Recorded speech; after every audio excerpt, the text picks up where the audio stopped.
হে hello সবাইকে, welcome to my another blog. তো কেমন আছো তোমরা সবাই? আশা করছি ভীষণ ভালো আছো।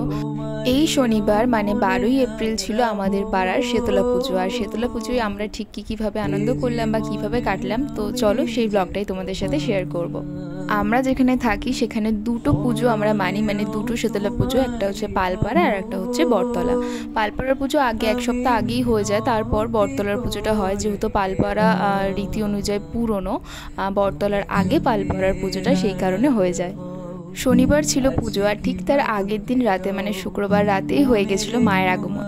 আর আমরা সবাই যারা পরের দিনকে পুজো দিতে চাই রাতেই বেশিরভাগ পুজোর বাজারটা করে রাখি। আর সেই কারণেই আমি আর দিয়ে বেরিয়ে পড়েছিলাম পরের দিন পুজোর বাজার করতে, কারণ সকালে প্রচুর ভিড় হয়।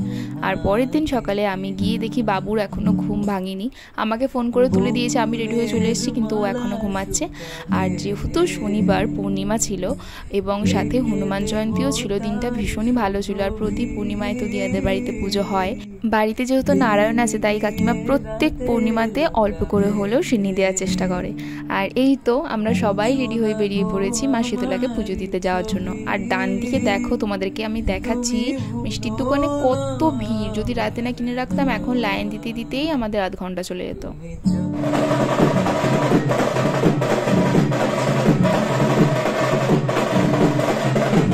কি অপূর্বই লাগছে না মায়ের মুখটা। আমি না ভিডিওই নিতে পারছিলাম না, এত ভিড় ছিল। তার মধ্যে আমি এক মনে দর্শন করছিলাম, তাই ছোট্ট ভিডিওই নিয়েছি মায়ের, নিতে পেরেছি বলতে পারো।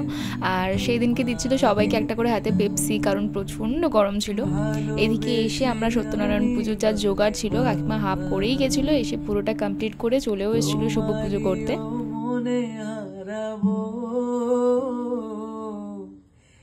জীবনে আমি যে তোমার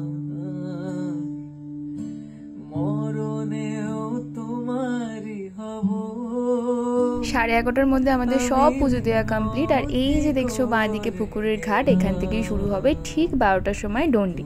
আর 12টার পরে কিন্তু কেউই রাস্তা দিয়ে মানে যেতে আসতে পারে না, যেহেতু 2 ঘন্টা লেগে যায় ডন্ডির জন্য। তাই জন্য রাস্তা সব ধুয়ে জল দিয়ে পরিষ্কার করা হচ্ছিল। আর দেখতে দেখতে কিন্তু ডন্ডি শুরুও হয়ে গেছে।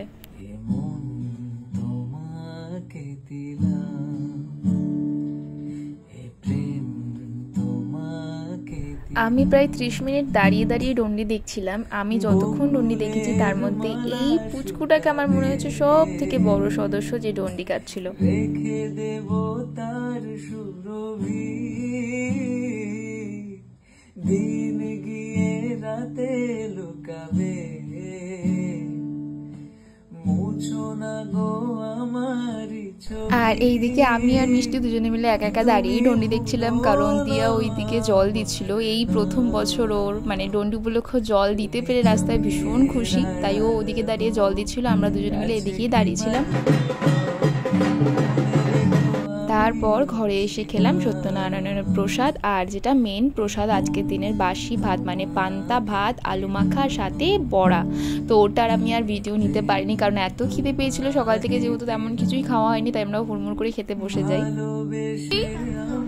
পুতুলের তত্ত্ব, আর এই তত্ত্বের এই জামাটা আমি দিয়েছি, কারণ এটা হচ্ছে আমার কুর্তির জামার হাতা। ও আর সুস্মিতা মিলে করেছে, জানি না সুস্মিতাকে দেখা যাচ্ছে কিনা। সারা দুপুর বসে বসে মিষ্টিরা মিলে তৈরি করেছে পুতুলের বিয়ের তত্ত্ব। যাই হোক, সন্ধ্যাবেলা আমরা আবার চলে যাই মন্দিরে, কারণ ধূপবাতি জ্বালানোর জন্য। সন্ধেবেলা মায়ের এই সাজে মাকে যেন আরও অনেক সুন্দর লাগছে। সকালের আর এক সাজ আর সন্ধ্যের আর এক সাজ, সত্যি খুব সুন্দর লাগছিল। মনে রেখো আমিও ছিলাম, এমন তোমাকে দিলাম।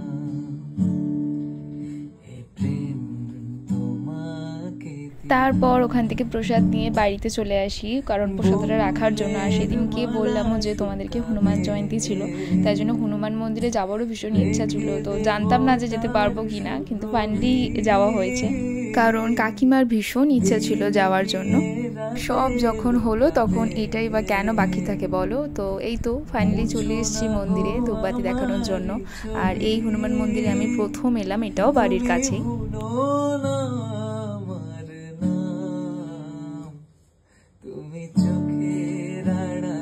আর মিষ্টি যেখানে যাবে সেখান থেকে কিছু না কিনে বাড়ি আসবে, এটা কি হয় কখনো? তাই বাবার থেকে বায়না করে কিন্তু এই গেমটাও কিনে নিয়েছিল। যেহেতু শনিবার ছিল, পুজো ছিল, তাই জন্য উল্টোপাল্টা তো কিছু খেতে পারবো না আমরা, তাই আইসক্রিম, চিপস, ফ্রুটি এইগুলি কিনে নিয়েছিলাম খাওয়া দাওয়ার জন্য। আর কাকু কোথাও গেলে যদি না খাই, আমরা কেউ যদি না খাই সেটা মানে হবে না, খেতেই হবে, নাহলে রাগারাগি হবে, তাই জন্য নিয়ে নিয়েছিলাম। আর বাড়িতে এসে দেখি ভেতু মশাই মানে ছোটো মামা ছোটো মামি এসেছিলো মিষ্টিকে পয়লা বৈশাখের জামা দেওয়ার জন্য। আর সেটা মিষ্টির সঙ্গে সঙ্গে আর কোনো সবুজ হয়নি, তখনই পরে দেখতে হবে, এদিকেই নিয়ে মানে চেষ্টা করেই চলছেন, যা হোক করে হোক বিছনায় উঠতেই হবে।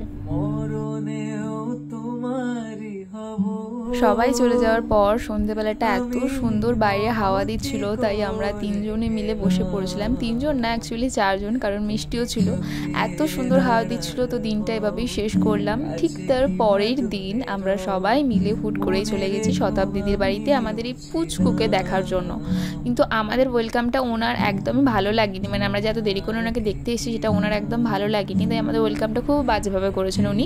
নিজের চোখে নিজেই আঙুল ঢুকিয়ে দিয়ে চোখ পুরো লাল করে বসে রয়েছে, সেই কারণেই তাকে নিয়ে সবাই এতটাই ব্যস্ত হয়ে পড়েছে। আর সেই মুহূর্তেই আমরা গেছি। যাই হোক, এখন একটু ঠিক আছে।